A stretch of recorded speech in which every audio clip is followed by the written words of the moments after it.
Hello students, welcome to BillyBobfrey's Spaceflight Academy.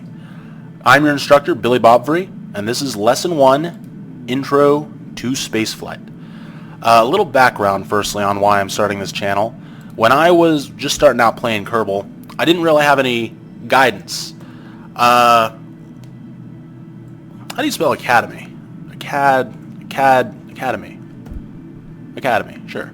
I didn't really have any guidance when I was starting playing Kerbal. I really wish there was a resource available to me to really teach me how to play it, show me the ropes, to show me how to figure out this incredibly complicated game. I turned to YouTube, but there wasn't any really dedicated tutorial channels. That's why I'm starting this channel. I want to share with you my knowledge. I don't claim to be the best in the world at Kerbal Space Program. I merely claim to be pretty decent. I know what I'm doing. I've landed all the bodies. I just want to share my knowledge with you guys. So, long story short, this is essentially an astrophysics simulation game, a space flight simulator. You take off in rockets, deal with the atmosphere, deal with microgravity, deal with all the challenges involved in space flight, lots of physics. It's a really, really fun game if you're into that sort of stuff. Today, we're going to be building a basic rocket, flying it into orbit, and bringing it back down. The soul of every rocket is going to be a capsule or an unmanned command module, but that's a different story. Your capsule is where your Kerbals go, and it provides control. Now, when your Kerbals are coming back down, you want to give them a parachute so they don't come hurtling and crashing into the Earth. We're going to go with this parachute. One of the resources you need in addition to fuel is electricity. Electricity is provided by batteries. Now, when you're building stuff, a couple important tools are going to be your symmetry tool and your angle snap tool. With your angle snap off, you place things wherever they may fall. But with angle snap on, you place them in rigid, preset, symmetrical locations. Oh, let's put that on center. With symmetry mode, it duplicates it exactly on the other side. And it's not just 2, it can be 3, 4, 5, 6, or 8. We don't need 8 batteries, so we'll just go with 2. Now below that, when you're coming back, you don't want to be dragging your entire rocket with you. So you want a detacher, a decoupler. My personal favorite decoupler is the stack separator, but there are others. And that's how you separate your capsule from the rest of the rocket. Underneath that, you're going to want to start putting some rocket parts. We're going to go with this fuel tank and this engine. Now, I could go into specifics about how these engine works, how this fuel tank works. That's time for another video. This is a very basic video. To move around in the vehicle assembly building, you scroll your wheel to go up and down, you right click to grab and rotate. You can also do shift to zoom in and out. You can also grab your root part and move it around like that. I'm going to move it up to give myself a little room down below. Now, this is a stage. This is my second stage. This is going to propel me the rest of the way into orbit and allow me to turn around and burn backwards so I can come back down to Earth. Below that, you want your first stage, which is the big, powerful stage to get you into orbit. We're going to go with the big orange tank here, and then in engines, a mainsail. There we go. This is a pretty basic rocket. Now, you got to watch out for aerodynamic stability. If your rocket isn't aerodynamically stable, it'll want to flip around. It won't want to go exactly in the way you point it. So we're going to go with 4 of these fins to provide it with aerodynamic stability. I'll cover more about aerodynamic stability in my airplanes episode. Now, when you're done building, you want to check your staging to make sure everything's good. Every time you press spacebar, you activate a new stage. When I press spacebar the first time, this main engine will fire. I press spacebar again, that stage will detach. Press spacebar the next time, the engine inside that decoupler will fire. Then I press spacebar again, it'll detach the capsule, and then spacebar again, it will pop my parachute. So here we go. So here's the rocket sitting on the launch pad. you got your basic controls are shift and control to throttle up and down, or Z to immediately full throttle, or X to immediately cut the whole throttle. Before you launch, you generally want to turn on your stability control with the T button. SAS is very, very important. It keeps your rocket pointed basically the direction you want it to go. Now, when you launching is one of the most complicated parts of any spaceflight excursion. It's very, very, very sensitive to initial conditions, because when you launch, your rocket will naturally want to follow a parabolic arc, and you want to use that to your advantage in what's called a gravity turn. Basically, when you get into orbit, you want to pick up a lot more sideways momentum than vertical momentum, so that you can get into orbit of the planet that you want to get into orbit of. So we're going to throttle up all the way, make sure SAS is on, and spacebar to go. Now immediately I'm going to start turning right. We do this because we want the rocket to go in essentially a parabolic arc. As we speed up, gravity's still pushing down. So it's a delicate balance between getting up and into microgravity as fast as you can while still going sideways enough. Because if you try to turn hard in the atmosphere, the aerodynamic is the force of the wind is going to push on you. It's going to make you unstable. It's going to cause drag. It's going to reduce the effectiveness of your rocket. One of the ways to help get it to follow the parabolic arc is turn on your prograde. These are different vectors you can take, and I'll explain to those a little bit later. But also, another thing, you don't want to continue pushing really, really hard against the atmosphere. You can throttle back a little bit to make sure you're not jamming yourself through the air. You don't want to burn up all your fuel just pushing hard against the air, because the faster you go, the harder you push against the air. And that's not good. You want to save that push for getting into orbit. So we throttled back a little bit, and now we're just cruising up into the air. Your altimeter is up here. Right now we're showing 8 kilometers or 8,000 meters. And about at, I didn't quite launch perfectly. Generally at about 12 kilometers, you want to be going at about 45 degrees, because again, you want more sideways momentum than up momentum to get into orbit where you want. So after continuing to turn over using the D key, after a little while, you want to be going more and more sideways so we can pick up the velocity we need to maintain orbit. Our first stage is getting close to burning out here. You got to watch that. And as soon as your first stage burns out, you want to press spacebar to detach it, and then use the rest of the rocket to go the rest of the way. So here now, our fuel is just about run out, and the stage key is spacebar. That detaches the rocket and fires the next rocket. I'm going to throttle up because this is a weaker stage. Now that we're getting up high, we don't have to worry as much about aerodynamic effects. We're going to tilt over and start burning sideways as hard as we can. Now press M to get to your map. That's really, really important because it lets you see your orbital. Double click on Kerbin to center your camera. That lets you see your orbital trajectory. Right now it's a parabolic arc. It's a suborbital flight. You can pull up your nav ball here. As a matter of fact, you're probably going to be doing most of your flying in here as opposed to in the cockpit, because it lets you get a better picture of where your craft is in space. This here is your apoapsis. That is your highest point in your current trajectory. That's a very, very important thing, and you need to know it for a lot of things. But I'll cover that more on another episode. I'm going to aim for 10,000 meters, or 100 kilometers. Press X to shut off the engines, and now we just coast. Here we are coasting up to our apoapsis. You can see back here our old stage is floating away. You can even go to the map screen and look at where it's going. Oh, no, you can't, because I turned off persistent debris. That's an option. You can turn off that stuff. But it's still there. It's floating back down to Earth, going to splash down somewhere in this here ocean over our path. Space starts at 70 kilometers, 70,000 meters. That's when you can extend your solar panels, that atmospheric drag isn't going to be in effect. Basically, we're floating up to that and getting into space. Greater than and less than accelerates and decelerates time. Also, you should probably know that using physics warp can affect the structural stability of the vessel, and you should be careful using it with large ships. Just remember that so we won't have to show it again. I'm going to accelerate up to 4 times so that we can glide out of atmosphere and don't have to sit and watch the whole thing. And 70,000. There we go. Now we're in space, but our orbital trajectory still makes us land back down on Kerbin, somewhere over here.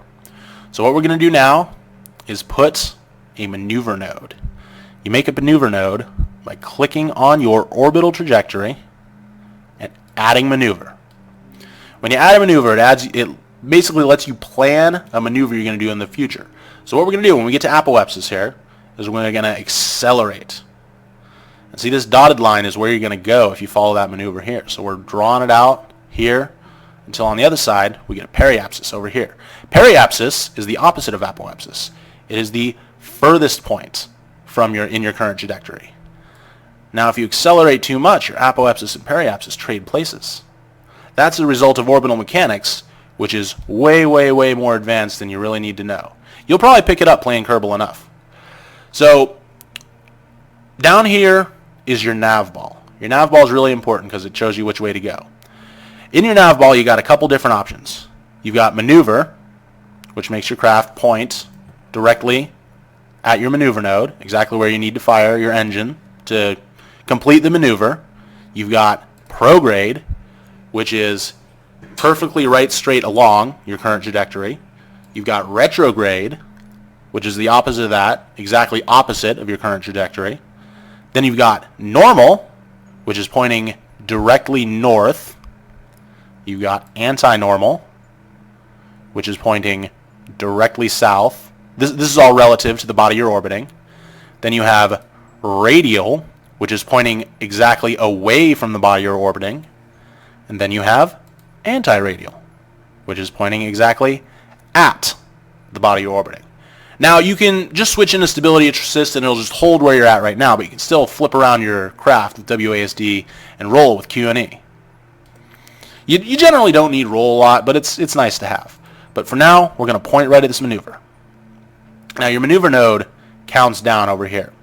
Oftentimes your maneuver node isn't going to let you immediately change velocities. The maneuver node is basically expressing how much velocity you have to change to get the desired trajectory that you laid out in your maneuver node. So if your estimated burn is 27 seconds, you basically have to cut that in half. That's 16 and a half seconds that you have to burn. I think that's 16. No, it's 15. No. How do I math? 13. 22. This is hard. 13 and a half seconds. Okay, so basically, when this node counts down to 13 and a half seconds, we're going to fire the engine. That puts it evenly before and after the node and amortizes the change in velocity over the most efficient area. So when it counts down to 13, we're going to hit Z. That's going to fire the engine. It's going to make us pick up velocity. We need to pick up 489.0 meters per second to get to our desired velocity. So here it is counting down. 14, 13 and a half. And you fire the engine. See, now we're picking up speed. Back in the map view, you can see our trajectory slowly getting bigger. The goal, of course, is to achieve orbit and get our trajectory the whole way around the planet, essentially about where the dotted line is.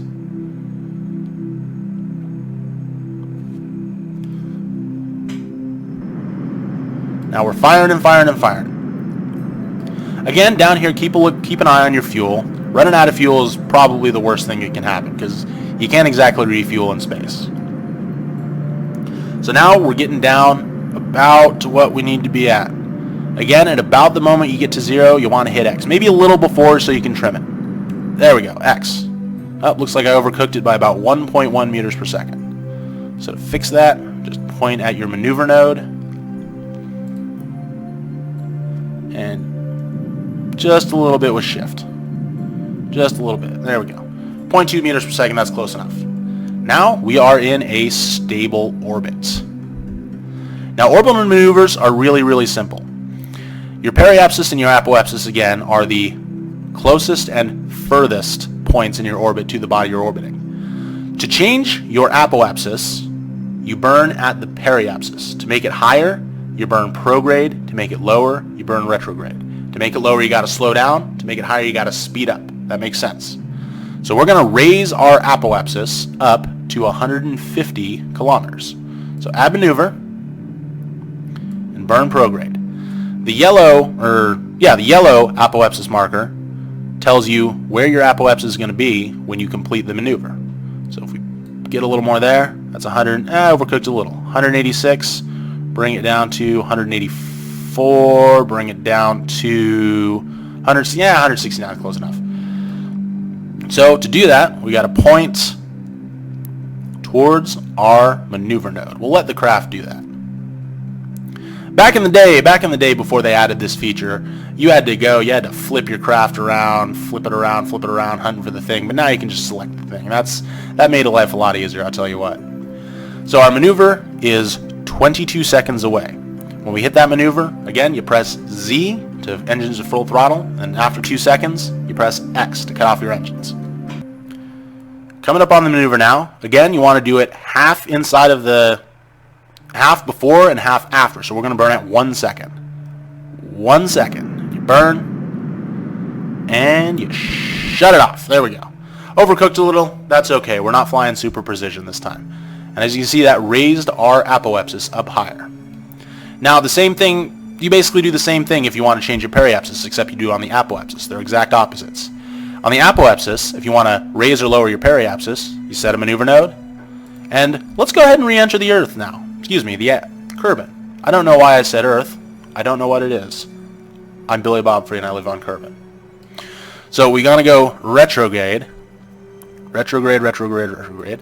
Again, the yellow one, it's overlapping right now with the blue one, but you can see the yellow one is the lower one because we're going retrograde here, is 85,694. Let's go ahead and re-enter now. So let's bring it all the way down so it starts digging into the atmosphere. All the way down, all the way down, all the way down. That's 60 kilometers. Now remember when I said the atmosphere starts and ends at 70 kilometers. You want to get down, if you're re-entering, down into the thick atmosphere, meaty atmosphere, so you can start dragging against it and slowing down and coming back down to land. But to the same effect, you don't want to go in too hard so your craft heats up so it explodes before you get a chance to go down. It varies from craft to craft, and in just low Kerbin orbit, you don't really need to worry about it an awful lot. Matter of fact, I'd even put a heat shield on. But let's say about 25 kilometers ought to be good, or thereabouts. Well, that's way too close. You can see the lower one, the lower altitude reading, 18,000. That's close enough. The lower altitude reading is the one if you're overlapping. So we're going to time accelerate. Oh, hey, a nifty feature is if you click on your dotted line, where your trajectory is going to be after your maneuver, and you click warp to the next maneuver, the game will automatically warp you to your next maneuver. Imagine that. So here we are, warping around the planet, flying over there. There goes the sun. Bye, sun.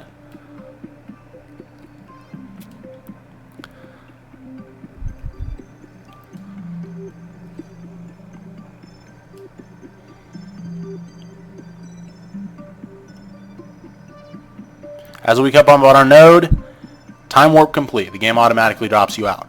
Sometimes it doesn't, so you kind of got to watch out for it. I've overshot maneuver nodes because it just didn't stop. You got to watch out for that. But generally it'll do that. So to complete your node, you point towards your maneuver node on the automatic pilot. I don't know. I'll call this automatic pilot. Why not? The autopilot. Tell the autopilot to point maneuver node, or you can do it yourself manually. If you switch over to stability assist, do it old school. Switch around, flip over, find the maneuver node, point right at it. There you go. But we'll let the autopilot do the pointing from now on. You can warp a little bit more. Generally, it'll drop you out of warp just a minute before your maneuver needs to go. Again, greater than and less than to warp manually. So we're coming up on our burn. Z to full throttle, X to kill throttle.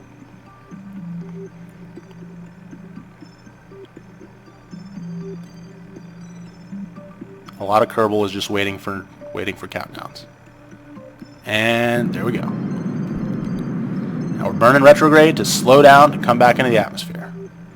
There we go. The camera, if you notice, flipped back around to a different view because now we're not in an orbital trajectory. We're coming back down into the atmosphere. Now, before you go in, you want to get rid of things that'll blow up upon scraping into the atmosphere at ludicrous speeds. So, ditch your rocket.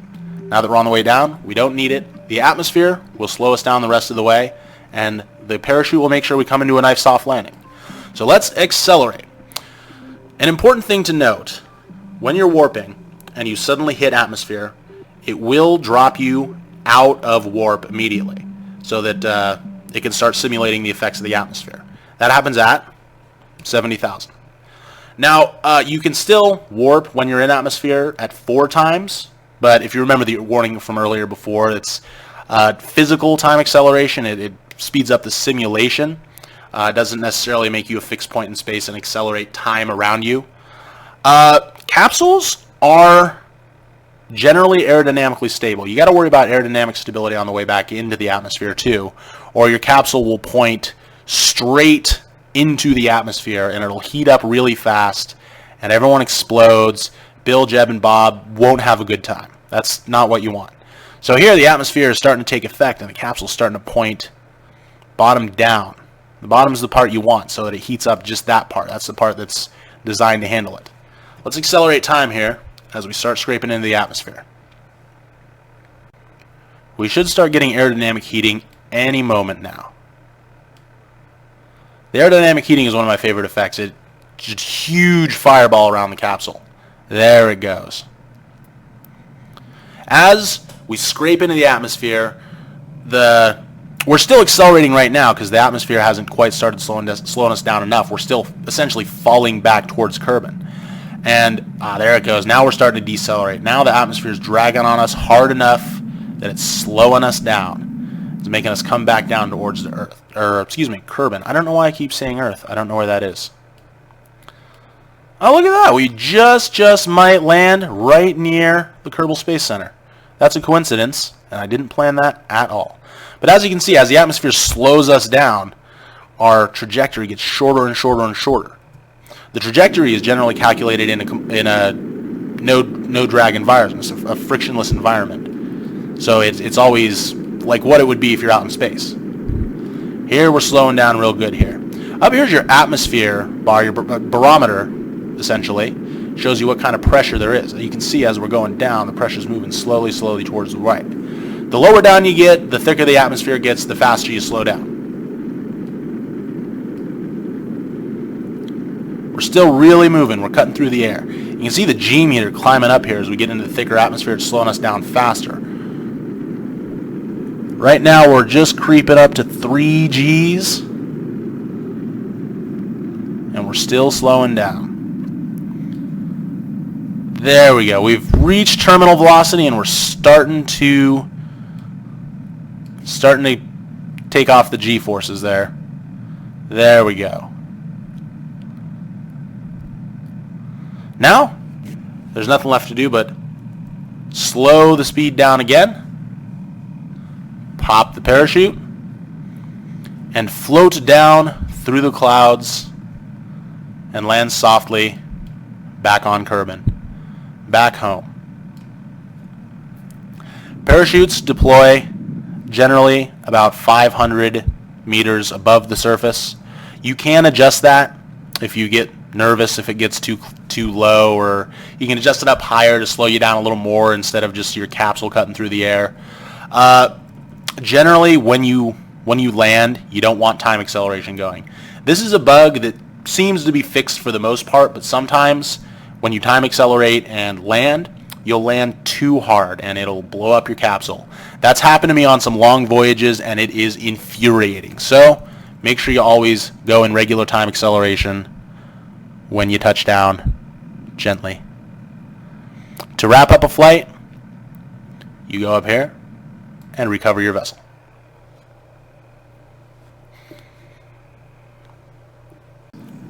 Back on Kerbin, we have our mission summary. Jeb, Bill, and Bob landed safely. Science and parts isn't a thing you need to worry about in Sandbox. That's a thing in career that I might talk about someday. But for now, we're just working on the basics. That was Lesson 1, Intro to Spaceflight.